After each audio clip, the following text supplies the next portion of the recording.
Hello! Salut, salut à tous. Comment ça va? Ça va Romain et toi? Tu passes un bon début de mois de juin?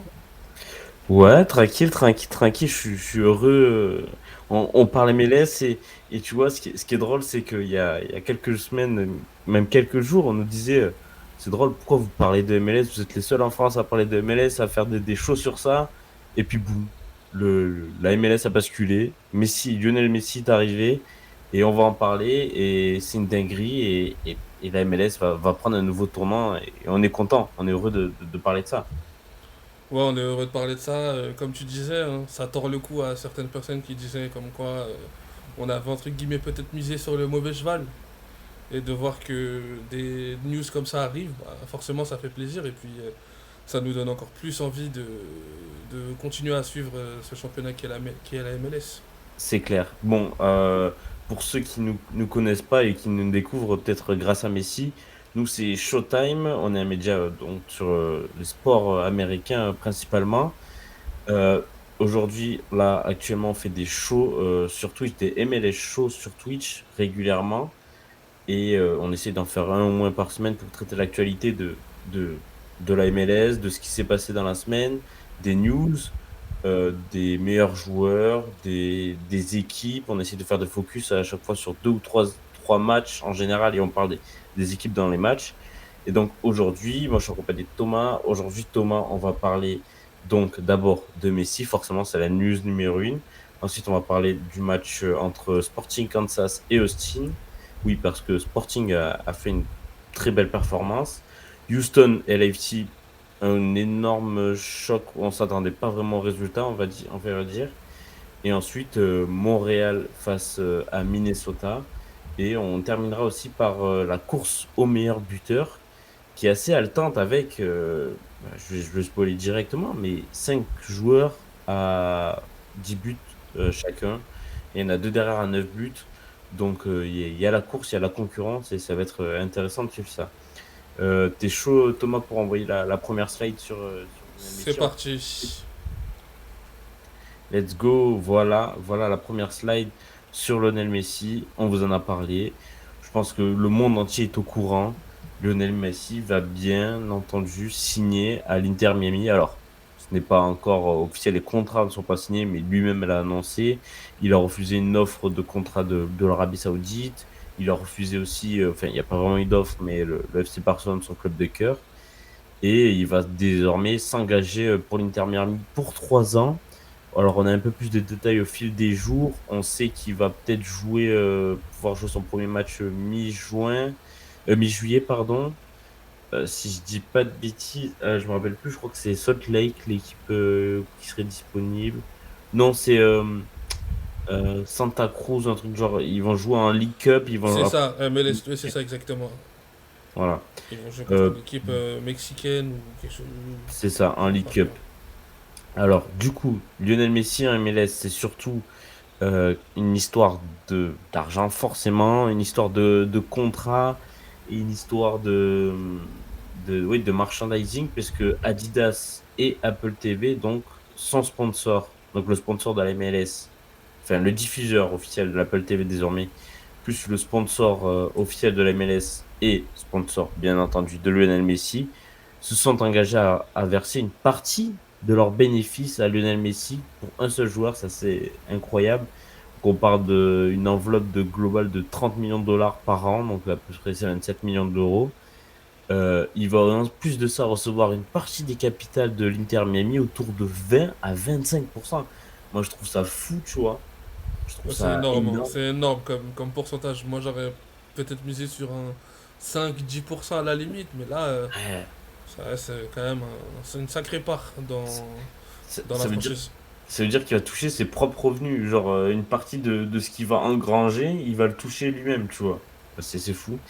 Et aussi, il aura une possibilité de créer sa propre équipe de MLS, un peu comme David Beckham à l'époque quand il a signé au Los Angeles Galaxy. On avait vu qu'à l'époque, David Beckham, dans les années 2010, il avait eu l'opportunité de signer sa franchise, enfin, de signer, de créer sa propre franchise pour 25 millions de dollars, quand on sait que quelques années après, genre 1 ou 2 ans après, Charlotte s'était construit pour 300 millions de dollars et que désormais San Diego va se construire pour 500 millions de dollars, on se dit qu'il avait fait une bonne affaire, David Beckham.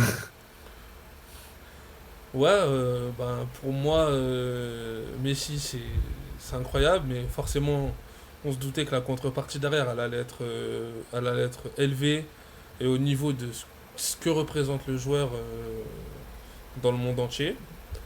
Et puis, sur le côté positif, pour ma part, moi, ce que j'aime bien, c'est que ça va dans le sens de la croissance de la MLS qui s'effectue déjà depuis plusieurs années déjà.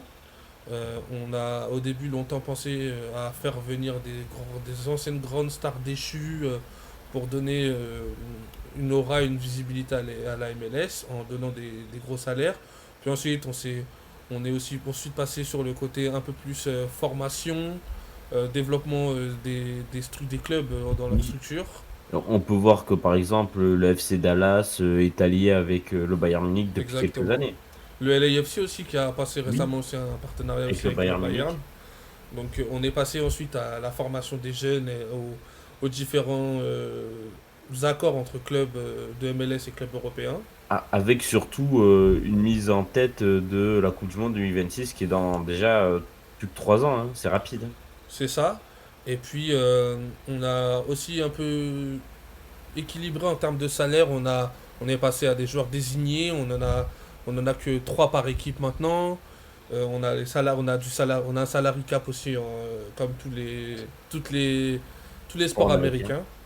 Et d'avoir Messi maintenant, ça va peut-être aussi maintenant donner des vocations peut-être aux jeunes générations qui vont arriver, de voir une telle légende, le meilleur joueur de l'histoire, jouer, fouler les pelouses de MLS va peut-être donner des vocations et ça va continuer du coup à faire croître l'attrait du soccer, de ce qu'ils appellent le soccer aux États-Unis. Donc tout est positif, je vois pas de signaux négatifs quant à cette arrivée, autant que ce soit marketing, que ce soit communication, et aussi que ce soit en termes sportifs, parce que on sait très bien que s'entraîner et jouer avec des joueurs comme ça, forcément, toi aussi, tu progresses à l'entraînement et en match. Donc, pour l'instant, c'est du c'est du bénéfice total en fait avec cette arrivée. Ah, puis dommage pour Corentin Jean au final qui s'est blessé parce que ça aurait été une belle, une belle plus-value pour lui parce que du coup on va un peu rentrer dans le sujet par rapport à l'Inter Miami. L'Inter Miami, c'est sûr que bon, Lionel Messi qui a l'habitude des grands clubs, là euh, il passe dans un club qui était pas mauvais l'an dernier mais qui cette année est totalement catastrophique. Ils sont sur 5 défaites consécutives. Ils avaient très mal commencé la saison. Ensuite, il y avait un coup de regain. Ouais, le coach Bon, qui s'est fait aussi licencier très récemment là. Phil Neville, ouais, Ouais. l'ami Qui est de... parti d'après, je crois selon moi il est parti, il est devenu adjoint dans la sélection du Canada si je dis pas Oui, oui, j'avais vu une info comme de ça. bêtises. Et Mais le coach actuel de l'Inter Miami, j'ai plus son nom en tête. attends, on va regarder, il me semble, hein. Ouais, Morales Javier Morales. Mais c'est vrai que c'est un Argentin. Mais il y a une rumeur comme quoi Tata Martino C'est ça. sera engagé. Ce qui me paraît logique. Il parle aussi de Jordi Alba, de Busquets, enfin, les anciens Barcelonais pour bien entourer Lionel Messi. Puis, de toute façon, c'est des joueurs qui viendront pour kiffer l'aventure, clairement pas pour toucher un salaire mirobolant. Après, Et ce qui peut être intéressant à voir, c'est comment l'Inter Miami va se structurer maintenant, parce que là, oui, tu as quand même lâché une grosse somme d'argent dans cette opération-là. On parle d'un Busquets, on parle d'un Jordi Alba, ce genre de gens-là. Moi, je veux voir où et comment ils vont réussir à les faire venir, en fait. Il va falloir sacrifier du joueur. hmm, On sait qu'en MLS, il y a des règles financières à respecter, donc euh, d'autres équipes se sont fait prendre en enfreignant ces règles-là. D'ailleurs, l'Inter Miami qui avait longtemps essayé de falsifier, de truquer dans le salaire de Blaise Matuidi, de ah faire en oui, sorte qu'il ne soit pas compté dans la masse salariale du club. Donc, sachant qu'ils sont coutumiers du fait, je pense que la Ligue va les avoir à l'œil et que ça va être intéressant de voir où ils vont pouvoir placer tous ces joueurs-là. J'ai déjà entendu aussi des rumeurs qui disent comme quoi comment il s'appelle l'avant-centre j- Castellas? Non, je me trompe. Campagna, voilà, c'est Campagnard, ça. Campagnard. Que Campagna peut-être devrait peut-être quitter l'Inter Miami. Faut voir, faut voir. En tout cas, sur le plan sportif, plus pour revenir sur le plan sportif, j'ai hâte d'avoir aussi la, le duo Joseph Martinez-Messi, voir comment ça va évoluer. On avait fait un sondage d'ailleurs sur nos réseaux sociaux pour savoir qu'est-ce que vous en pensez, qu'est-ce que les gens en Hum, pensaient, nos- ceux qui nous le suivent, follower. ouais, nos followers. Et ils avaient tous hâte de voir la combinaison et ils pensaient que cette combinaison leur permettrait d'accrocher en tout cas une place dans les playoffs et un duo Martinez-Messi qui il permettrait à cette équipe de remonter, de rebondir dans ce championnat. Ah, alors ils partent de loin puisqu'ils sont derniers de leur conférence, sont sur 5 défaites d'affilée, mais attention, avec un joueur comme ça, tout peut changer. Ils sont qu'à seulement 7 points d'une qualification pour les playoffs, enfin, d'un premier tour pour les playoffs, donc ça peut aller très rapidement. Je regarde, non, s'ils ont un seul match en retard, mais ça devrait le faire. Et puis non, un truc qu'on peut noter par contre, et ce qui peut être drôle, c'est que Messi peut très vite remporter un titre, c'est la MLS Cup, tu vois. Ils sont encore, honnêtement, ils cartonnent bien en MLS Cup, et puis du coup, Miami est qualifié pour les demi-finales. Alors, Il n'y c'est a pas eu de surprise au final. On en avait parlé, je me rappelle, lors d'un précédent MLS Show qu'on avait fait oui, ils avaient gagné dans Liverpool. ils ont gagné contre Birmingham, Et une on a club de vu deuxième que, division. on a vu que les petits clubs, malheureusement, n'ont pas résisté et qu'au final, on se retrouve avec deux demi-finales à 100% MLS. Ouais, mais attention, parce que là, la demi-finale, ça sera autre chose, parce que c'est le FC Cincinnati qui va affronter, en plus, à Cincinnati. Donc, et quand tu sais que Cincinnati est sur 9 matchs, 9 victoires à domicile, euh, voilà, ça va pas être facile. Mais bon, là, normalement, à ce moment-là, si c'est fin juillet, il y aura Lionel Messi. Non, c'est début août même. Et donc, il y aura Lionel Messi du côté de l'Inter Miami, ça peut être intéressant. Et puis même, juste un petit truc pour rajouter, c'est aussi sur le côté marketing. On Ouais, sait que c'est là, exactement ce que j'allais t'en parler. ben J'allais t'en voilà, parler, tu on vois. sait, on sait qu'en août, avec les matchs de préparation, il y a ce match amical entre Arsenal et le Les MLS MLS All-Star. All-Star. Ouais. L'arrivée de Messi, je pense qu'il va sans doute être dans cette équipe. Je pense que au vu des retombées économiques qu'il peut y avoir, ça aussi c'est quelque chose d'intéressant pour la MLS. Ça permet de toucher un plus grand nombre de personnes.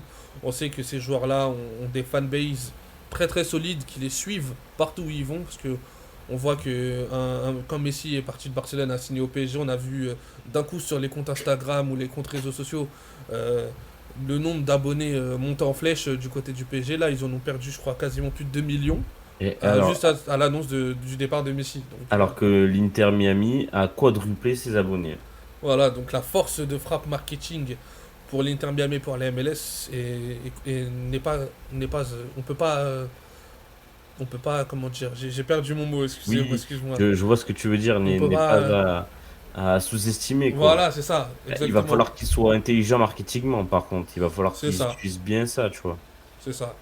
Donc Donc, à voir, à à voir. l'image je sais pas moi, à l'image des Lakers, comment ils ont marketingment utilisé comment LeBron James, peut-être. Enfin, il va falloir s'inspirer. Il va falloir s'inspirer de comment marketingment tu peux influencer une star comme ça. Mais en tout cas, c'est un nouveau chapitre et on voit que au final, les meilleurs joueurs du monde, de l'histoire même, sont passés par la MLS et c'est fou et Pelé, c'est et pas bon. si anodin que ça. Pelé, Beckenbauer, Ah non, Cruyff, c'est vrai que désormais, on a eu David tu vois, Beckham en fait. David Beckham. C'est ça, on a eu des étapes en MLS et là c'est une nouvelle étape et on est sûr qu'il y aura un après Messi en tout cas Forcément. pour la ligue. Bon, C'est indéniable. après malheureusement, ils arrivent tous en fin de carrière, mais bon, j'ai envie de te dire, c'est quand même encore difficile de convaincre un joueur de ce talent à son prime de rejoindre la MLS, tu vois. Je les comprends. En On Europe, tu sait, as tellement gagné. on sait que le football c'est énormément centralisé sur l'Europe et que généralement les footballs de d'autres continents sont moins suivis. sont Mm. moins regardés, donc forcément c'est difficile pour des joueurs en plein prime pour l'instant encore d'aller du côté de la MLS. C'est quelque chose qui va venir. Le championnat n'a que 30 ans si je dis pas de bêtises. Ouais, fin des années 90, ouais. Donc on est qu'au début. Le, le soccer là-bas va continuer à se développer. Et pourquoi pas dans les décennies à venir avoir une MLS beaucoup plus forte et qui soit à peu près légale d'un championnat même sud-américain par exemple. Mm. Ou Ouais. en Afrique aussi, parce qu'en Afrique on a beaucoup de compétitivité avec la Ligue des Champions et ce genre de compétition avec des grosses équipes. Bah, Donc tu vois, pourquoi pas. à l'heure actuelle, quand même, ils comparent tous. Ils disaient qu'il y a quelques années, la MLS c'était l'équivalent de la Ligue 2 et tout ça. Désormais, ils disent que le niveau de la MLS c'est équivalent à fond, milieu de tableau de Ligue 1. Bon, ce qui est quand même pas mal, tu vois. J'avais vu un tableau qui comparait, qui mettait les 30 équipes de MLS qui les classait entre Ligue 1 et Ligue 2. Bon, Ouais, t'as Denis Bouanga notamment lors d'une interview, je crois que c'était à l'After Foot si je dis pas de bêtises sur Hum. RMC, on lui avait posé la question, on lui avait demandé le niveau selon lui où il classerait Oui, la lui qui a MLS. joué dans les deux, ouais, c'est C'est vrai. ça, et il disait qu'on avait des équipes qui avaient quelques équipes qui pouvaient rivaliser peut-être avec le bas de tableau Ligue 1, Ouais, c'est mais que le ça. niveau global c'était à peu près de la Ligue 2, Hum. c'était de la Ligue 2. Ouais, c'est ce qu'on pense, ouais. Donc voilà. Mais en tout cas, on est très heureux, on est très ravis de voir Lionel Messi, le meilleur joueur de l'histoire. On dit ça parce que il a tout gagné en fait, donc bon, c'est pas trop dur. Il a réussi à gagner des titres avec sa sélection et des titres, tous les titres possibles en club. Donc bon, sauf avec le PSG, pardon. Mais oui, il a tout gagné, donc on est super content et on a hâte de voir le développement. Et puis on se doute que comme à l'image de David Beckham, il y a eu un développement. Il va y avoir un changement de règle, tu vois. Il y a eu t'as des joueurs à force enfin, ils sont tellement forts, ils sont tellement ceci, ils ont tellement un impact que le championnat change les règles comme en NBA, tu vois. Il y a eu des changements de règles à cause de ça. Et ben, on va avoir des changements de règles Ah, on a un message, de brise, je pense. c'est Messi ça, chip ouais. chip. Oh non, et je pense qu'il respecte pas assez la légende qui est Lionel Messi. Mais oui, pour finir, je pense qu'on aura un changement de règle, peut-être financière, peut-être autre, comme David Beckham avait influencé la MLS et l'influence toujours à sa manière, tu vois. Donc ça Bah peut ouais, être intéressant. qui sait, peut-être qu'on aura peut-être la fin des joueurs désignés, Hmm. peut-être une ouverture un peu Une masse salariale plus plus grande conséquente, aussi, tu vois. exactement, pour pouvoir accepter beaucoup plus de joueurs de haut niveau, de très haut niveau Et ouais. dans les équipes, et ça permettra du coup d'avoir un championnat global d'un très très bon niveau, parce qu'on sait qu'il n'y a pas de système de relégation, on est dans des Hmm. systèmes de conférence. Donc ça peut aussi permettre à la MLS de grandir de ce côté-là. On conclut par j'ai une ultime question pour toi, Thomas. Du Ouais, coup, ma dis-moi. question, c'est est-ce que tu vas acheter un maillot de Messi de l'Inter Miami? Alors, de base, moi je me suis dit récemment que j'allais acheter que des maillots des équipes que je supportais, donc Mhm. c'est-à-dire le PSG et Manchester, mais je te cache pas que j'aimerais bien quand même avoir un maillot d'une franchise MLS. Ouais, Je me tâte encore, je sais pas encore laquelle prendre. C'est vrai que l'Inter Miami avec le rose c'est joli et tout, c'est vrai. c'est frais quand même. Donc je sais pas encore, mais je réfléchis à acheter un petit maillot en MLS. Et toi du coup, Oh, oh, tu vas te l'acheter? moi, ben, vous avez vu un petit maillot du Barça, j'en ai beaucoup des Barça, beaucoup de floqué Messi, lui il est pas floqué. Euh, J'aime, oui, c'est vrai que le rose, il est sympa, mais on dira pas ce qu'il a dit. Le rose est sympa, mais je préfère, tu vois, le noir d'ailleurs de l'Inter Miami. Ouais, après, franchement, il y a plein de maillots tellement frais du Ou côté même de un la MLS. survêtement, Les survêtements sont pas Ouais, mal aussi de l'Inter Miami. mais quitte à avoir un maillot de l'Inter Miami, je préférerais le nord de cette année. Il a plus de Ouais, flow. Mais, mais on attend, clairement, je dis on pas attend non à le floquer, hein. Ça, c'est sûr. on attend la réduction de points de pénalty sur Twitter. T'as tout compris. Je pense que va falloir l'attendre un petit moment, celle-là. Bon, on a fini avec le thème Messi. C'était tellement intéressant et tellement cool. Et puis, de toute façon, je pense qu'on va en parler tout le temps, toutes les semaines. Ouais, On va essayer d'en clairement, parler le plus possible. On va commencer par la conférence Ouest et donc le match entre Sporting Kansas City et Austin. Franchement, ça m'a un peu, ça m'étonne qu'on parle de ces deux équipes, mais parce que c'est pas les plus bankable, mais il y a des choses à dire. Il y a des choses à dire parce que ben, Sporting, ils cartonnent et qu'ils reviennent bien en force surtout. Sporting, donc on a vu qu'ils ont mis 4-1 à Austin, Austin qui fait une saison vraiment moyenne et très décevante, je trouve.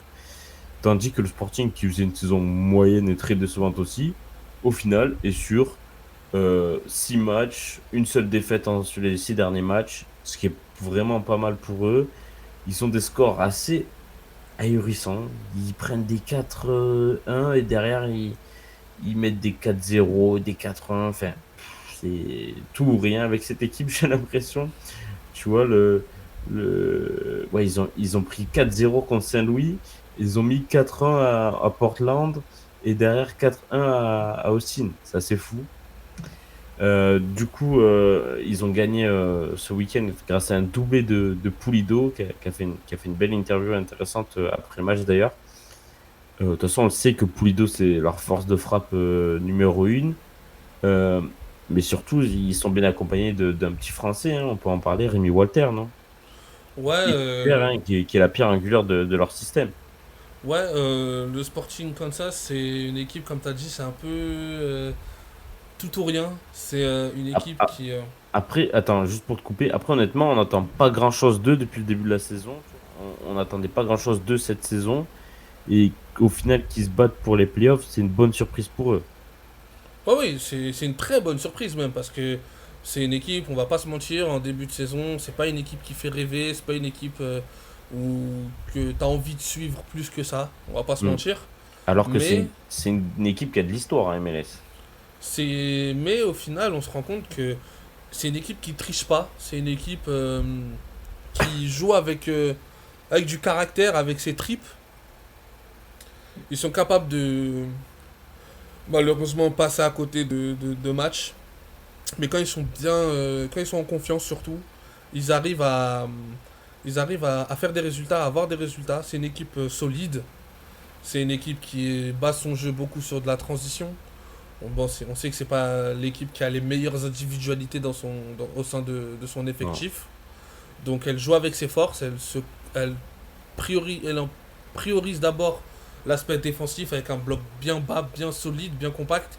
Et après, la possibilité ou pas de jouer en transition. On voit sur les stats de cette rencontre.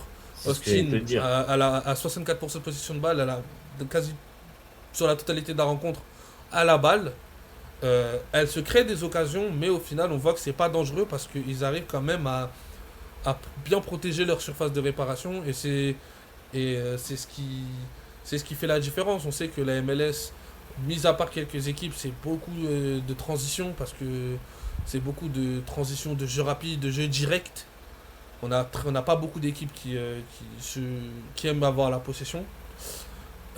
Le Sporting Kansas City arrive à, du moins depuis ce mois de mai, depuis le mois de mai, réussit à engranger les résultats, les bons résultats et la dynamique est plutôt intéressante et pourquoi pas leur donner la possibilité de jouer pour les dernières places qualificatives pour les playoffs. C'est net. Non, mais ce qui est fou en MLS, c'est que avoir la possession, avoir le ballon ne veut pas du tout dire que tu vas gagner le match. Et ça, on l'a bien vu parce que j'ai l'impression que finalement, être bon en transition et être efficace, c'est les meilleurs, c'est ceux qui gagnent le plus souvent. Donc, tu vois, comme tu l'as dit avec les stats, on a vu sur les stats sur la slide d'avant, ils ont 64% de possession, Austin, et ils font autant de tirs, mais ils sont très peu dangereux, seulement 2 cadrés, quand le Sporting en a 8 cadrés, à 1,8 d'XG, à 2 fois moins de passes, mais est juste totalement clinique, et ça, c'est important. Et comme là, la slide que tu viens de montrer, les Sporting est l'équipe qui a pris le plus de points dans la conférence S depuis mai, attends, mai, non, mars, tu veux dire. Non, Non, depuis le même, mois de mai, donc en 2 mois, en seulement deux mois, c'est ils ont ça. pris 17 points. C'est exactement ça. Et il y a beaucoup de rencontres. Il y a beaucoup de rencontres avec quand même des scores fleuves, hein. Il y a des scores assez fleuves où l'attaque fonctionne quand même pas mal. Mais c'est fou de voir, comme je t'ai dit, que c'est vraiment une équipe qui marche à la confiance.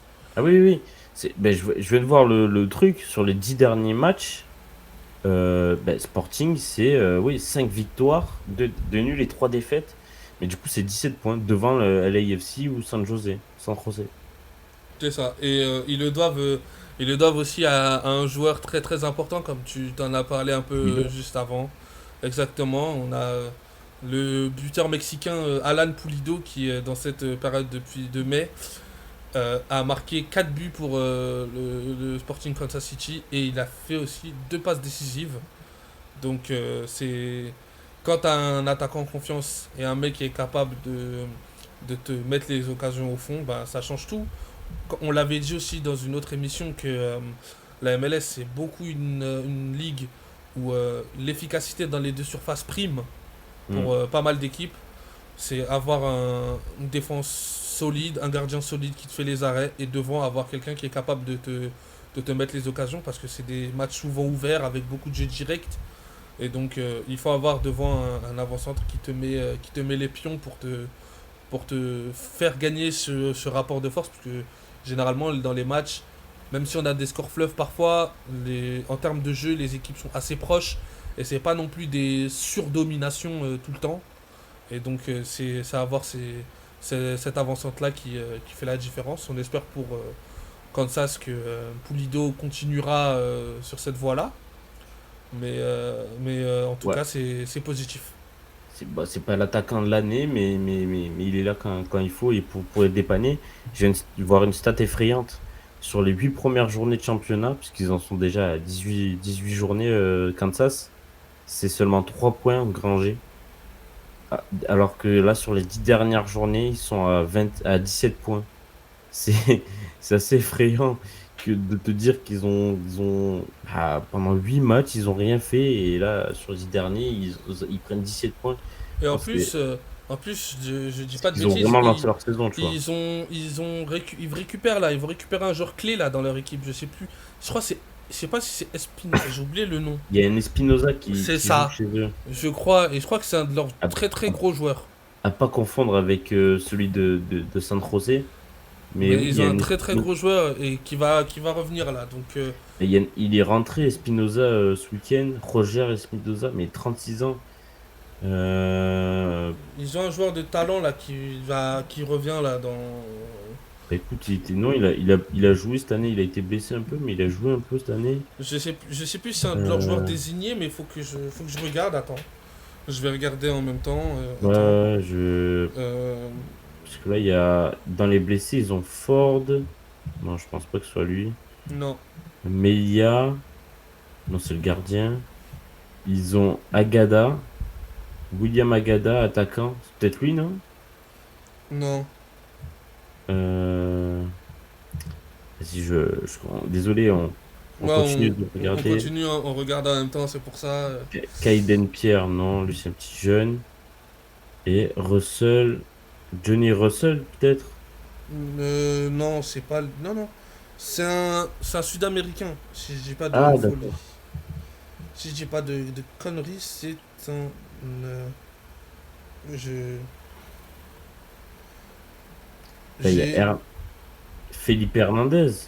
Non, Non, bah, je crois que c'est Spinoza, je crois, hein. c'était Espinoza, ok. C'est Spinoza, je crois. Mais Espinoza, c'était quoi ses stats avant? C'est un milieu de terrain, de toute façon, c'est un briscard. Ouais, il avait joué 30 matchs l'an dernier, 34 matchs, 5 matchs, ouais, c'est un briscard. Il est là depuis 2015 au club. Et avant, il était même en 2011 au club, c'est assez fou. Non, je crois que c'est lui. Et si je dis pas de bêtises, c'est lui. Après, c'est possible que que j'ai peut-être. Comment dire je me suis peut-être trompé, j'ai confondu. Mais Bon, oui, c'est pas grave, t'inquiète. d'après moi, c'était ça. J'avais vu. Donc, Non, mais du coup, Euh, En parlant de Sporting, est-ce que tu penses qu'ils vont quand même réussir actuellement, ils sont donc 9e du championnat, si je dis pas de bêtises. Est-ce que tu penses, voilà, ils sont dans les barragistes, ils sont à égalité de points avec Portland, Minnesota ou encore Real Salt Lake. Ils ont qu'un seul point d'avance avec Austin, mais en tout cas, ils accrochent ce groupe de 4-5 équipes qui vont se disputer pour la 8e et la 9e place. Parce que je les vois pas, c'est pas le genre de ces équipages, je les vois pas aller au-dessus et viser le top 7. En tout cas, j'ai du mal. Est-ce que, est-ce que tu penses ils vont réussir à se détacher et faire partie, décrocher cette place de barragiste, ou est-ce que, bon, par exemple, je mets un Portland peut-être plus fort, mais est-ce qu'un Minnesota ou un Salt Lake ou un Austin, ça va être au-dessus de cette équipe du Sporting? C'est difficile à dire parce qu'on sait que euh, je vais plus penser au prestige des équipes sur les dernières saisons. Quand je parle d'un Austin, t'as quand même une force offensive qui peut se réveiller aussi. Bon, Donc on va en je parler les juste mets, après. je les mets au-dessus de Kansas. Euh, le Real Salt Lake, t'as des bons joueurs, t'as un Bertin Jackson qui se plaît très bien, le Français qui a été drafté cette saison. Et t'as Ils aussi, vont avoir un nouveau joueur c'est aussi, ça, exactement. Ils ont d'Amérique du Chicho, Sud. c'est ça, Chicho Arango qui était avant-centre au LAFC qui va ramener son expérience de champion hein, tout de même, qui Hmm. signe pour 7 millions d'euros. C'est quand même un gros investissement. Ah oui. C'est un très gros investissement, mais c'est comme je te disais juste avant, ça va être l'attaquant peut-être qui va te permettre de passer ce petit cap supérieur qui va pouvoir être décisif et mettre les buts et mettre les actions au fond quand le Salt Lake les aura. Minnesota, c'est compliqué à dire parce que Minnesota, ça se base sur une solidité. C'est un peu même profil d'équipe, on va dire, que Kansas. Donc, Hmm. je les vois plus batailler avec Minnesota et je vois quand même Austin et le Real Salt Lake un peu au-dessus quand même. Donc ça, pour moi, ça va être difficile de tenir le rythme sur la longueur, d'avoir ce rythme de croisière pour le Sporting Kansas City. Ok. Bon, bah écoute, on a fait le tour du Sporting. On va passer à Austin. On va être rapide parce que je crois qu'on en avait déjà parlé dans un précédent MLS Show. Mais Austin, c'est surtout ouais, une grosse déception. Toujours, ça continue, tu vois. C'est une équipe extrêmement irrégulière qui est sur 3 défaites sur les 4 derniers matchs. Euh, Ils ont que 19 points. Ils ont pas spécialement une grande attaque. Ils ont pas spécialement, ils ont une mauvaise défense, en tout cas cette saison. Pourtant, sur le papier, c'est une des meilleures équipes de la ligue. Surtout l'an dernier, ils avaient fait une très bonne saison. Ils ont une attaque de folie. Je sais pas, Sébastien Driussi, Diego Facundo. Ils ont, attends, ils ont Ouais, t'as John Gallagher, Gallagher. ouais, Ils ont c'est ça. Gallagher, Emiliano Rigoni, l'Argentin, T'as Gaz Izardes, Gazizardes. exactement. Attends, et ils ont une attaque de folie. Ils ont Driussi 4 buts, Gallagher 5 buts, Zardes 3 buts, voilà, c'est décevant. Et Rigoni que un but, une passe D. Non, un but c'est tout, genre c'est extrêmement décevant en fait. Et qu'est-ce qui fait que cette équipe elle marche pas alors que pourtant bah, elle avait fait une bonne saison l'an dernier si je dis pas de bêtises. Ben, pour ma part, moi je dirais que Austin, en fait, le fait aussi peut-être d'avoir trop d'avant-centre, trop de joueurs offensifs, ça fait que la marque elle est répartie. Elle est Hmm. répartie, t'as pas vraiment le joueur leader qui centralise tout, mais ça devrait, normalement, malgré tout, ça devrait quand même te permettre de te retrouver à une meilleure position que tu l'es actuellement, parce que tu as quand même, une force de frappe offensive qui doit te mettre au moins dans le top 6 dans le top 6 de la conférence. Et c'est pas le cas, si je dis pas de bêtises, ils sont 13e, non, 13, 11e ou ouais, le 12e. 14e, non, avant 12 11 parce 12e, qu'ils ouais, c'est ça, 11 12e. parce qu'ils sont que 14 à l'ouest. Ils sont 12e. Ils sont 12e et moi je pense que c'est le côté défensif. Il faudrait voir le nombre de buts qu'ils ont dû encaisser par match cette saison, depuis le début de la saison. Je pense que 27, ils ont encaissé 27 buts. Et ils en ont inscrit combien au total? 18. Tu vois Après, il est là le ils ont bas. encaissé autant de buts que Salt Lake, Galaxy et Colorado. Ils ont encaissé le même nombre de buts, donc ça veut dire que c'est les 4 derniers. Les 4 derniers ont encaissé le même nombre de buts. Ah bah voilà, il est là le gros problème, Austin. C'est pas ce qu'ils nous ont habitués à L'an avoir comme dernier, ils étaient standard. deuxième. L'an dernier, ils étaient deuxième de leur conférence. C'est pour ça que je te dis ça. Il est là le gros souci pour moi. C'est vraiment que défensivement, ça ne tient pas la route. T'as beau marquer des buts, tu en encaisses derrière, donc forcément, c'est compliqué. Et puis des fois, tu peux même commencer un match en encaissant le premier but, ou en encaissant deux ou trois, et après, c'est tout de suite plus compliqué de revenir, même si t'as une force offensive intéressante. Un Driussi, par exemple, il doit se démener comme tous ses compères d'attaque, mais quand il voit qu'il doit souvent courir après le score, forcément, c'est pas la même chose que de mener, de pouvoir gérer son match et de profiter par exemple des espaces qui se créent au fur et à mesure de la rencontre. C'est à toi de faire l'effort pour revenir. Ça crée des espaces. Déjà que ta défense elle est pas très solide, bah forcément t'encaisses des buts.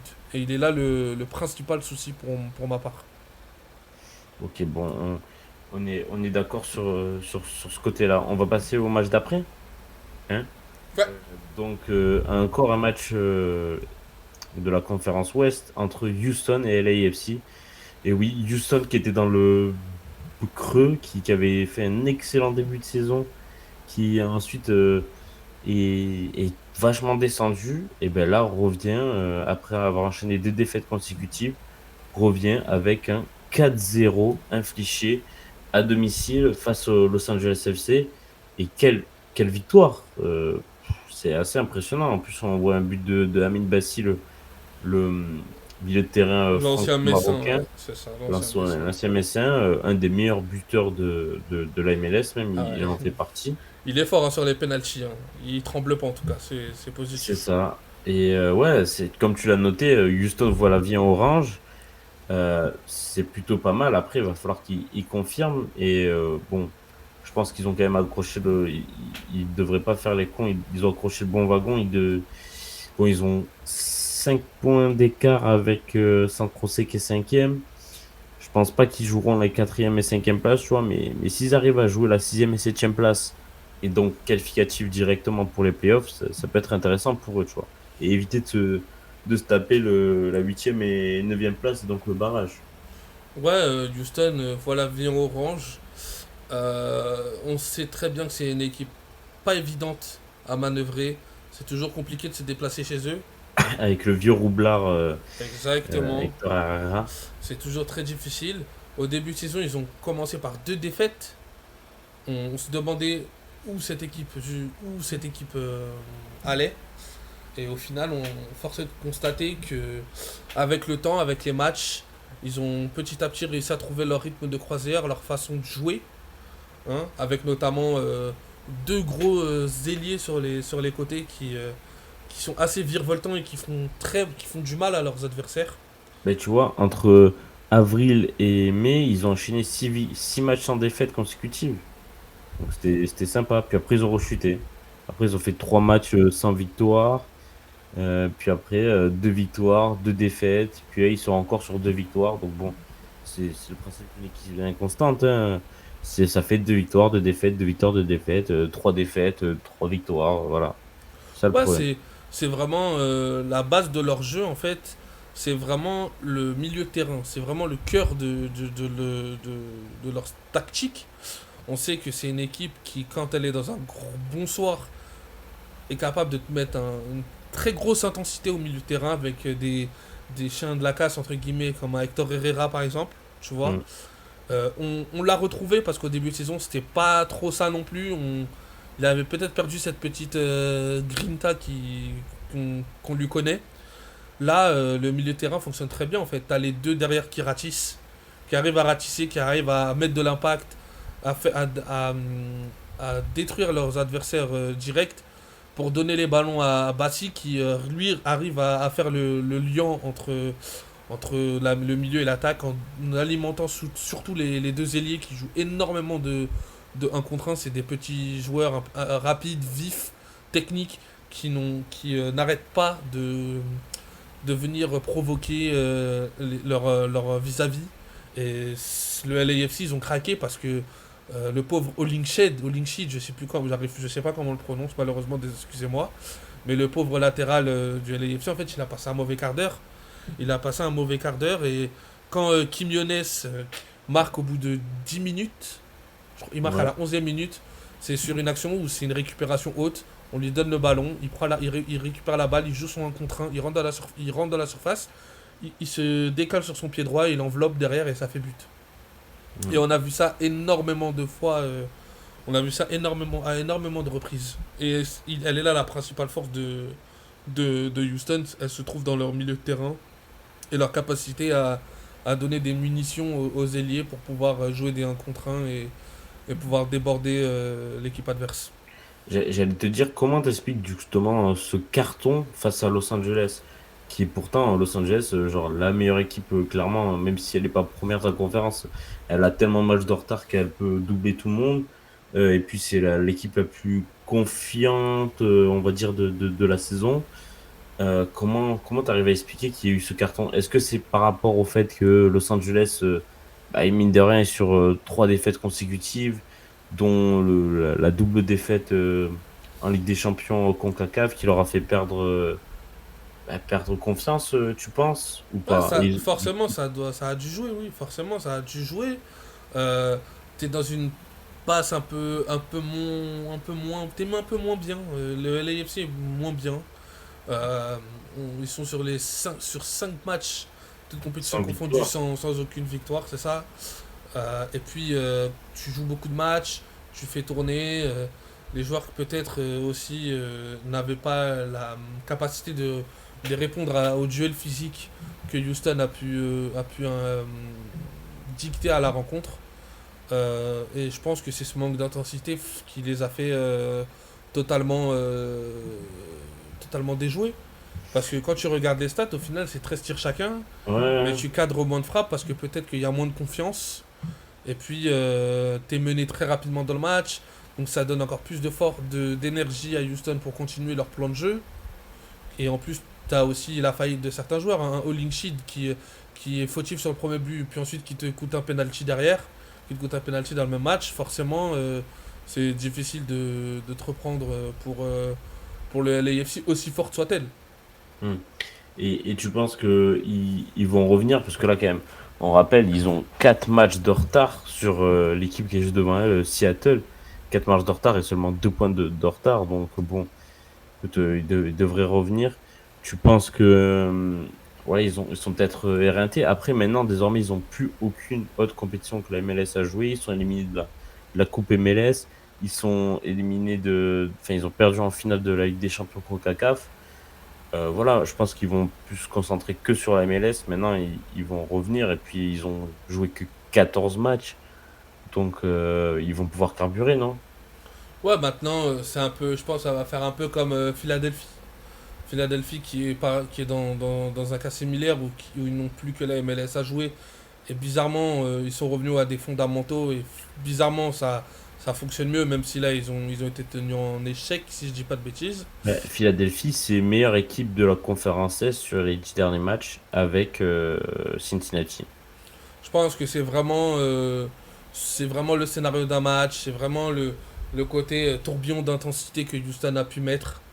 On sait que ça va être. Je pense qu'il y a beaucoup d'équipes qui seraient capables de perdre des points à Houston Mm. au vu de la configuration et de comment cette équipe est construite. Donc, non, non, il faut que le LAFC continue. Ils ont 4 matchs en retard. Ça va rentrer dans l'ordre. Ils vont très rapidement, je pense, se remettre à l'endroit et ils vont enchaîner peut-être les bons résultats pour reprendre cette première place de conférence. Je pense que t'es pas mauvais puisque Houston a perdu un seul match à domicile cette saison. C'est la troisième meilleure équipe à domicile à un point près avec San José cette saison dans la conférence Ouest. Et le seul match qu'ils ont perdu, c'était contre Seattle 1-0. Donc, c'est pas à rougir, tu vois. À domicile, hein, je parle, hein. Ouais, ouais, c'est bien ça, ouais. Et ils ont un match nul et une défaite C'est ça. et que des victoires pour le reste. Ouais, donc c'est ce que je te dis, hein. C'est vraiment, c'est vraiment difficile de se déplacer à Houston, surtout quand cette équipe te met l'intensité qu'elle sait mettre parfois. J'ai l'impression que le fait d'être à domicile, ça leur donne peut-être une énergie supplémentaire. Ils n'arrivent pas forcément à le reproduire à l'extérieur pour l'instant. Mm. Ils Puis sont quand même. on n'oublie pas que Los Angeles n'a pas perdu à domicile une seule fois, donc on sait que c'est une forteresse chez eux D'ailleurs, aussi. je crois que si je dis pas de bêtises, ils se rejouent là en match en retard. Ils se rejouent là. Et je sais pas si c'est cette Bientôt? nuit ou. C'est très bientôt Oui, là. oui, oui, Ils t'as se rejouent. raison. Le 15, bah, c'est cette C'est nuit à cette nuit. Voilà, 4h30. tu vois, c'est ce que je me disais. À 4h30. Ils se rejouent les deux équipes, donc peut-être l'occasion pour le LAFC de remettre les pendules à l'heure. À domicile, voilà. Bah, du coup, écoute, on a plutôt bien parlé des deux équipes. On va passer à l'autre match, hein, le dernier match, Ouais, donc, entre le CF Montréal et Minnesota. Montréal, qu'on avait déjà parlé plusieurs fois dans les meilleurs shows, j'avoue, forcément c'est une équipe francophone, donc c'est l'équipe la plus facile à traiter et où il y a la plus grosse fanbase, on va pas se mentir. Mais ils reviennent bien enfin dans la course après une saison incroyable de leur part l'an dernier. Ils avaient fait un début de saison cette année catastrophique, voire on peut le dire cataclysmique même. Et puis, ils ont enchaîné une série assez folle de victoires. Et maintenant, bon, ils se stabilisent. Ils font victoire, nulle défaite, victoire, nulle défaite. Voilà. Maintenant, ils arrivent à stabiliser, mais ils ont réussi à accrocher la neuvième place qui est pour le moment euh, qualificative pour les playoffs. Et c'est assez intéressant. Et puis, ils ont mis un sacré carton à Minnesota. Et puis même pour appuyer les propos, Montréal à domicile, c'est fort. Hein. 7 matchs, 6 victoires, une seule défaite.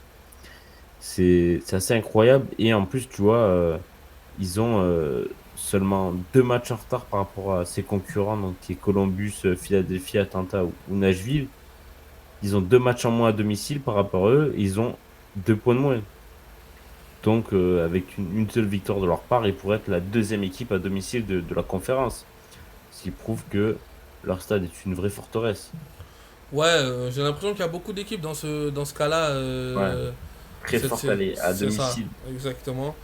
Les bascules se font forcément sur les résultats que tu es capable d'aller glaner à l'extérieur ou dans des confrontations directes.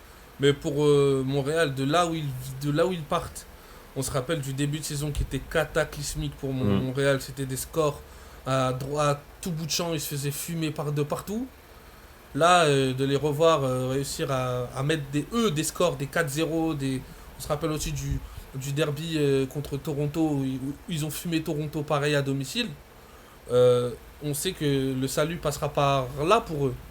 S'ils veulent accrocher une place, pourquoi pas en playoff, ça passera par être solide d'abord à domicile, prendre le plus de points possible, et après, pourquoi pas faire quelques coups à l'extérieur, ou quelques bons résultats. Mais ils se doivent d'être bons et décisifs sur leur pelouse. Je suis d'accord. De toute façon, en plus, c'est assez spécial parce que Montréal, un coup, il joue au stade Saputo, un coup, il joue au stade olympique de Montréal. Donc, c'est assez bizarre. C'est difficile d'arriver à trouver une stabilité, mais ils y arrivent et finalement, ils sont assez impressionnants. D'ailleurs, félicitations à Zachary Broadguillard qui redevient titulaire cette saison et Qu'on espère encore avoir en interview, hein, on vous cache on lui pas. passe le message en tout cas. C'est ça. Et puis bon, aussi, Montréal, ils ont bien commencé le match en marquant 2 buts coup sur coup, ça les a forcément aidés. Et on peut voir, tu vois, comme on l'avait dit précédemment, elle n'a pas la possession, elle a moins de passes que son adversaire, mais elle est plus efficace, elle est plus des meilleurs IG, Et encore, quasiment Les moins XG de tirs. sont. C'est pas très très éloigné, hein, c'est quand même Non, assez serré, tu vois. parce qu'ils tirent plus, ils ont plus tiré les autres, Minnesota, mais moins de tirs, Ouais, mais 13 tirs, 8 2 fois plus cadrés. efficace. Les 8 tirs cadrés à 4 alors que les autres, ils en font 16. Ils tirent que un tir sur 5. Non, mais je pense que là, ils sont en surconfiance et que peut-être que sur le match, on avait l'impression qu'en fait, tout allait dans leur sens, qu'ils avaient la réussite au max, que Minnesota pouvait jouer des heures et des heures, qu'ils ils n'auraient pas gagné cette rencontre. Ils sont dans une confiance telle à domicile Montréal en ce moment que il pourrait tirer, ça limite les yeux fermés dans le but et que ça rentrerait, tu vois. Mhm. À voir combien de temps ça va durer, mais il faut que ça continue le plus longtemps possible pour eux.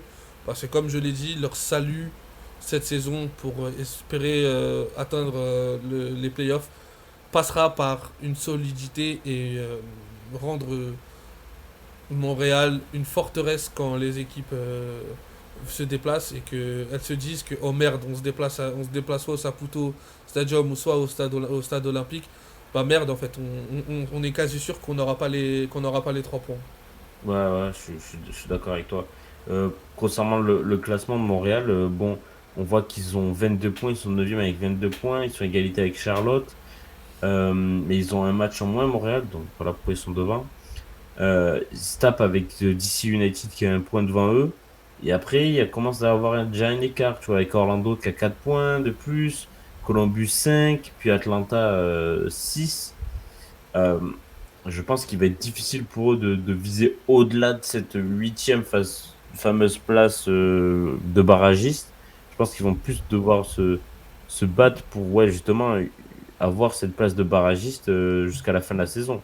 On va J'ai, dire j'ai- merci, on va dire merci à la Ligue d'avoir rajouté ces places supplémentaires pour les playoffs parce que Ouais, on passe de sans doute une saison ratée pour ces équipes-là si elles finiraient 9e ou 8e de conférence en règle générale à éventuellement un barrage qui peut changer toute l'issue d'une saison. Parce que ouais, et c'est Minnesota, on va pas se mentir, ça reste faible. Ça Mm. reste faible, c'est pas une équipe flamboyante, c'est une équipe vraiment sérieuse, euh, une équipe con- solide, voilà, qui va essayer sur quelques coups de te contrer, et c'est pas flamboyant, quoi. C'est pas flamboyant. Et est-ce que cette solidité va leur permettre d'arriver jus- jusqu'aux places barragistes en playoff? Ça reste à voir parce qu'il va quand même falloir mettre des buts à un moment. Parce qu'on gagne des matchs aussi en marquant des buts. Le but du foot, c'est quand même de mettre des buts en fait. Et C'est Minnesota, sûr. c'est pas le cas beaucoup cette Ouais, saison. seulement 15 buts marqués cette saison, deuxième pire attaque de la ligue, derrière Los Angeles et Colorado. C'est pas fou. Et non, pardon, il y a Red Bull. Red Bull Ah bah qui oui, est première. Donc, troisième pire attaque de la ligue. Minnesota va falloir. De toute façon, il n'y a pas de secret. ils ont pas spécialement de buteur, tu vois. Ouais, non, c'est ça. Leur meilleur buteur, il doit avoir quoi, trois quatre buts grand max. Donc, je vérifie ça. Mais oui, ça, 4 buts pour Angwan beaucoup coulé, Oglongwan, le Sud-Africain. Merci frérot pour ton blaze. Tu m'as pas aidé. Tu m'as fait rêver. Tu m'as fait rêver, Romain, sur la prononciation. Ah, franchement, j'ai l'impression de m'appeler Antoine là, sur la prononciation. Ouais, c'est une équipe en tout cas très hétéroclite de ce quoi la nationalité, mais bon, c'est pas l'équipe la plus hypante, on va pas se mentir. Sinon, juste pour conclure sur Montréal, écoute, on parlait du stade Saputo et du stade olympique, ils ont joué donc tous leurs matchs au stade Saputo cette saison, sauf un au stade olympique. C'était en début de saison contre Philadelphie, vice-champion en titre, donc ce qui est un peu normal qu'ils avaient perdu finalement. Du coup, c'est leur seule défaite de la saison à domicile. Après, tu vois, comme je t'ai dit, ils ont joué que seulement 7 matchs à domicile, contrairement aux autres qui en ont pratiquement tous joué 9. Et ils n'ont pas encore accueilli Toronto ou Vancouver à domicile, ce qui va être en tout cas assez excitant. Je me doute que pour les derbies canadiens, ils vont jouer à domicile dans le stade olympique. Euh, On va conclure par les buteurs Ouais. sur la slide, sur la course au meilleur buteur, parce qu'au Golden Boot, qui est assez intéressant. D'ailleurs, Golden Boot, il y a pas de S, on est d'accord? Non, non. Bon, ça va. Ouais, parce qu'il n'y a qu'un seul pied, voilà. Une, une, Donc une voilà, photo, une photo qui ferait rêver Antoine d'ailleurs. ouais, on vous a fait un petit classement, une petite slide sur les meilleurs buteurs après la week 18. Et quand on vous a dit que ça se dispute, c'est que c'est sévère, hein. On a quatre joueurs actuellement. qui ont chacun 10 buts pour le moment. Ensuite, on a même Julian Carranza et Jordan Morris à 9 buts, égalité. Et t'as même, j'aurais pu rajouter, mais il aurait fallu faire une longue liste, au moins 3 ou 4 joueurs à 8 buts, dont notamment Lucas Zelarayan, qui a 8 buts et 7 passes décisives, tu vois, qui a un ratio assez phénoménal, qui est assez impressionnant.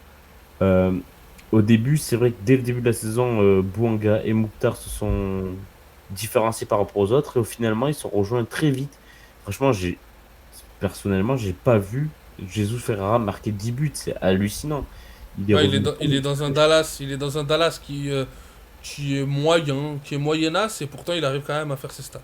Ouais, Moyennas, oui, oui, actuellement, oui, ils sont quatrième, mais oui, ils Mais sont dans pas le dans jeu, une, je parle dans le jeu, bien oui, entendu.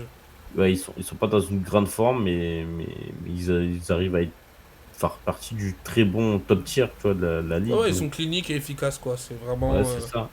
Et puis, en fait, Ferrara, je regarde ses stats, c'est un but tous les deux matchs quasiment. Donc, bon, il a mis seulement un seul doublé. Ouais, un seul doublé, mais sinon, c'est un but sur tous les deux matchs. Non, deux doublés, mais tu vois, il est assez efficace sur ça. Ouais, et puis Giacomakis, qui est une Moi, excellente c'est recrue. lui qui me surprend. Ouais, Franchement, Giacomakis, en fait, j'ai pas l'impression qu'il a 10 buts. oui. Après, On c'est l'a- peut-être par rapport aussi au nombre de minutes jouées au début. En fait, j'ai pas l'impression qu'il ait joué énormément de minutes. Énormément de minutes, en fait. Bah, ce qui est fou, Et. c'est que il marque en ce moment alors que son équipe n'est pas folle, tu vois, a du mal à gagner. Ils perdent pas Atlanta, ils font que des matchs nuls, mais ils gagnent pas, tu vois. Et c'est vrai que lui, il avait commencé, il a mis son premier but en mars, tu vois, au bout de 3 matchs. Puis après, il a enchaîné 4 matchs consécutifs avec des buts. Puis il est parti en Grèce pour les déplacements. Bizarrement, son équipe a enchaîné 3 défaites. Et puis il revient, depuis il est revenu là, c'est un 2 3 4 5 buts sur les 7 derniers matchs. C'est intéressant. Ouais, ouais, c'est intéressant, surtout qu'il est dans une équipe Atlanta qui offensivement fonctionne bien, mais défensivement est encore en réglage, j'ai l'impression. Donc Ouais. ça augure que du positif pour lui, hein, au final. Non, franchement, ils ont su bien. Bah, de toute façon, c'est la meilleure attaque avec Columbus de la conférence. Ouais, c'est les meilleures attaques de 33 buts, non, c'est ça? 30, 35. Ils 35. ont tous les deux 35 buts. De toute façon, c'est les deux meilleures attaques de la ligue, clairement. Donc, bon, voilà. Lui, après, il a de la chance parce qu'il est dans une équipe qui tourne bien, avec des bons joueurs. Bon, je veux dire, des Luis Arrojo, des Thiago Almada, des. Comment il s'appelle le petit Caleb jeune? Wiley. Caleb Wiley. Bon, ça va, il n'a pas à se plaindre. Il a des bons ballons. C'est une équipe qui tourne, qui est offensive. Donc, mais c'est bien pour Atlanta, en tout cas, qui a réussi à retrouver enfin un joueur pour remplacer Joseph Martinez, pardon, c'est ça que je cherchais. Julian Carranza qui fait du bon travail et Jordan Morris aussi. Pareil, Julian Carranza, mine de rien, 9 buts alors que son équipe est dernière de la conférence et que tu as Joseph Martinez. C'est assez fou ça. Ouais, non, c'est fou. Et puis, ça montre qu'il y a quelque chose qui cloche du côté de Miami. Parce que Mm. avoir un joueur avec ces stats-là et que t'arrives même pas à être dans le bon wagon et que tu te retrouves dernier, c'est qu'il y a un très très gros problème. C'est qu'il y a un très très gros problème. Et du coup, au début de la saison, on avait vu, du coup, pour revenir, Mouktar et Bouanga, qui étaient très vite partis, très fort. Ils étaient partis très fort pour décrocher le Golden Boot. Finalement, ils se sont fait rejoindre et les autres reviennent bien. On voit aussi surtout que Mouktar s'est transformé plus en passeur qu'en buteur ces derniers temps. Un prono, du coup, est-ce que tu mises toujours sur le duo Bouanga-Mouktar pour tirer Ouais, je euh, pense je que sais plus c'est quoi l'expression, mais pour pour moi, tirer le MVP, c'est celui qui rend son équipe meilleure quand il est là. Non, je parle pas d'MVP, je parle de Ah, Golden Boot. vraiment meilleur buteur. Ok, Qui va d'accord. finir meilleur Ok. buteur? Ouais, parce que MVP, pour moi, Annie Mouktar, il doit il doit assurer sa succession lui-même. Je pense qu'au vu des standards là sur lesquels il est parti en termes de but-passe, le ratio il est incroyable. Je le vois très. Je le vois aller au bout et prendre son titre de MVP. Hmm. Pour ce qui est du buteur, je vois Bouanga quand même un peu se calmer. On sait que c'est un joueur qui, euh, qui est capable d'avoir des très belles séries. Même à Saint-Etienne, il a eu des périodes où il marquait souvent. Mais on a Ah, vu aussi qu'il s'arrêtait et qu'il avait quand même de longues périodes de disette. Donc moi, je miserais sur Ferreira ou Jakubakis. hmm. Et je dirais plus Des vrais Ferreira. buteurs, quoi. Des Ouais, vrais buteurs, ouais pas c'est des ça. ailiers. Exactement. Et je mettrais une pièce sur Jesus Ferreira. Par contre, on a fait, on a dit une Oui, une dinguerie. énorme dinguerie. Carranza, il n'est pas à l'Inter Miami. Exactement, ce que j'allais te dire, c'est on a confondu avec Campagna. Campagna qui a seulement Carranza, 3 buts Carranza, il est où du coup alors? Il est à à Philadelphie. Philadelphie, c'est ça. C'est ça. Et parce qu'en fait, je regardais par rapport à Daniel Gazdag qui l'an dernier avait fait une saison astronomique, extraordinaire. Et il est que à 7 buts Gazdag cette saison. Il se concentre aussi sur les passes décisives. Donc il est pas loin derrière. Attention à Gazdag qui peut revenir, mais c'est lui aussi qui délivre les passes décisives à Carranza, accompagné de Ouré, Mikel Ouré devant. Donc Bon, en plus, on en parlait là, sur le dernier MLS Show qu'on a fait, sur cette marque bien répartie du côté de Philadelphie, où c'est vraiment toute l'attaque, tout le secteur offensif qui a mis au minimum un but cette saison. On en parlait, et ben là, ça se répercute entre Gazdag, Oureux et Carranza. Carranza qui est dans le classement, qui est bien placé dans le classement, et Gazdag qui est pas très loin non plus. hmm, je suis d'accord. Bah, du coup, toi, tu prononces sur Giacomakis ou Ferreira. Moi, je C'est ça. partirais. Je sais pas pourquoi, je vois encore Bouanga aller loin et tenter de décrocher ce Golden Boot. Après, on l'espère pour lui, hein. On va pas mentir, hein. On est ancien pensionnaire de Ligue 1, forcément, on a peut-être un peu le cœur qui balance pour lui. C'est clair, c'est clair. Mais d'ailleurs, on peut constater qu'il y a quand même deux joueurs américains dans le lot, hein, Ferreira et Maurice. Ah, attention à Maurice aussi. Attention à Maurice. Ils font pas de bruit Seattle, mais ça reste un joueur rompu au championnat. Attention, lui aussi, il peut se mettre en trouble fête dans cette liste. Et ce qui est fou. Lui aussi, attention. Je le vois un peu en mec dangereux, tu vois, qui peut être à l'affût et qui peut arriver et rafler le tout, tu vois, sur la Hmm, fin. je suis d'accord. On va finir par les classements, hein. Ouais, Ça fait déjà 1 heure qu'on est en live, mine de rien. Donc on va finir par le calendrier et les matchs qui se sont passés donc lors de la Week 18. Charlotte-Seattle est un exceptionnel 3 partout, c'est assez fou. New England qui s'est imposé sur l'Inter Miami. encore un Carles Hill incroyable. Exactement. Saint-Louis qui fait un surprenant le premier qui C'est va un faire match upset, hein, nul. c'est un upset. Ouais, qui va faire match nul à domicile en plus contre Los Angeles, mais Los Angeles qui met un but à la dernière minute, aussi il faut préciser.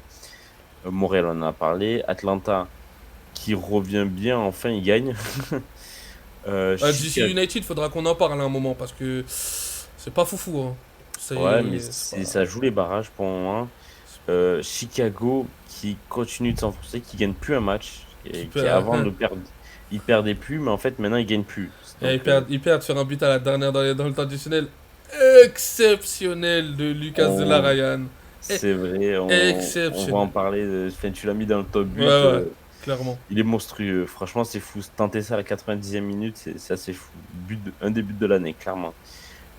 Orlando s'impose 2-0 face à Colorado Rapid. Toronto et Nashville se neutralisent. Sporting, on en a parlé. Real Salt Lake, New York City, 0 partout. Houston et Los Angeles, on en a parlé aussi. San Jose et Philadelphie, grosse surprise et belle surprise pour San Jose qui s'impose face à Philadelphie. Cincinnati, le numéro 1 de la conférence Est, va faire un match nul à Vancouver. Et enfin, Portland s'est imposé à Dallas. Et comme on l'a annoncé, ce soir, Los Angeles reçoit euh, Juste. Houston pour sa revanche. On passe au classement? Ouais, On va passer à l'Est d'abord. Let's go, l'Est avec Cincinnati qui prend une énorme avance de 8 points avec 40 points par rapport à Nashville deuxième. Et attention à Philadelphie et New England qui continuent de s'accrocher. Atlanta et Columbus et Orlando, on a l'impression que c'est le groupe un peu derrière qui vont jouer sûrement le milieu de tableau, enfin premier tiers des playoffs, on va dire. Deuxième tiers plutôt.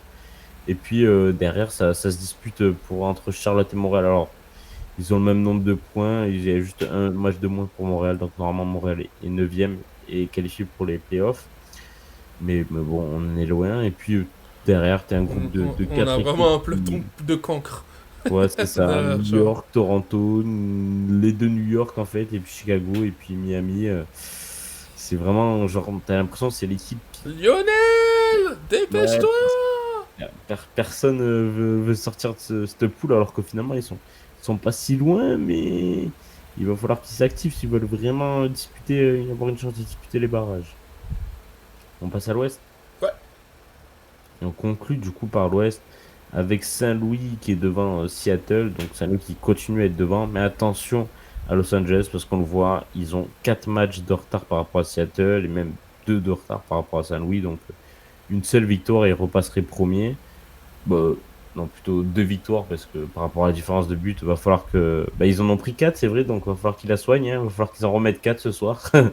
Mais on sait que ça peut aller vite. Dallas qui s'accroche bien, hein, malgré. Eux, ils ont joué aussi 18 matchs, mais ils font du bon boulot. San Jose, très belle surprise et j'en suis content pour eux. Euh, Vancouver, Dynamo, Houston, Portland, Sporting, Minnesota, Real Salt Lake, tout ça c'est le même peloton. Ça va disputer entre la sixième et la neuvième place, je pense. Et il va y avoir sûrement deux cancres, deux voire trois cancres qui ne seront pas en barrage. Et enfin, bon, les deux derniers cancres, ils se disputent qui sera la pire équipe entre Los Angeles et Colorado. Attention à Colorado, parce que Los Angeles a deux matchs en moins. Et ils peuvent Attention! les perdre les deux. Ils ont perdu Chicharito notamment c'est pour la saison, si je dis pas de bêtises. Il est blessé, il est out. Ouais, je crois qu'il est out pour le reste de la saison, je suis pas sûr. Ah, de toute façon, Ils ont fait je crois qu'il s'est blessé une ACL. Ah oui, ouais, effectivement. De toute façon, tu avais dit qu'il devait déjà partir normalement. Ouais, donc là, de toute façon, avec l'interdiction de recrutement, euh, les joueurs qui se pètent, euh, le jeu qui va pas du tout, c'est compliqué. Le, le directeur sportif qui est parti, non? Le président, il est parti, si je dis pas de bêtises. Non, non, le président part si, on en avait parlé au début de la saison, Mais il part j'ai pas s'il ne vu. se qualifie pas pour les playoffs. Ah bah bon, bah autant dire qu'il commence déjà à préparer sa démission, le poteau. Voilà, on a bien compris.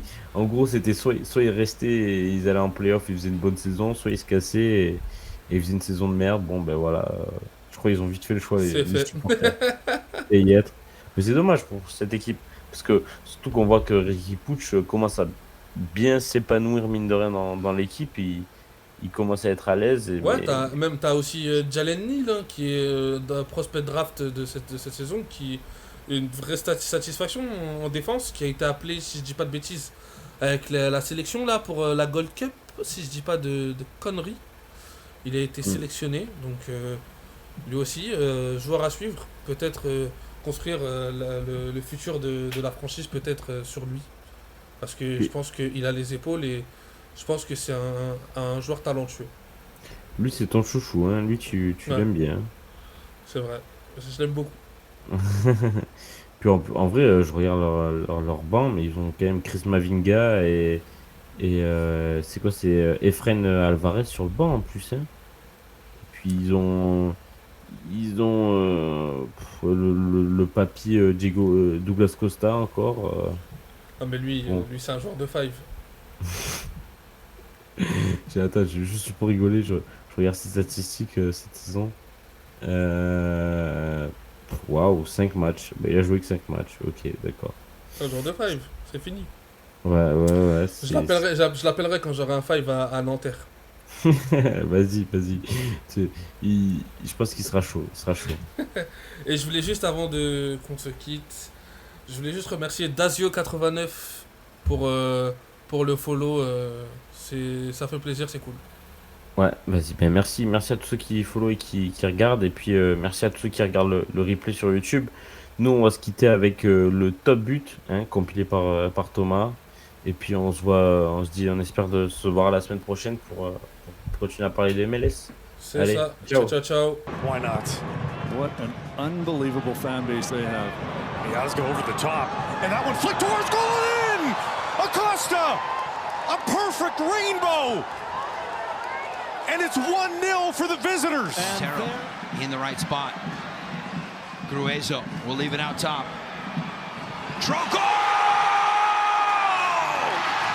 Oh my! Last game for both. Here's Escobar. It's Escobar! And it's in! Incredible! An exclamation mark of a goal! And Gioacchini goes near post. What a connection! What a wonderful finish!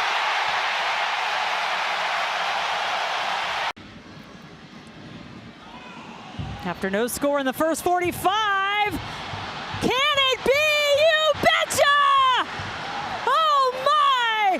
Lucas Zelarayan looked up, saw the keeper out, and that just might do it for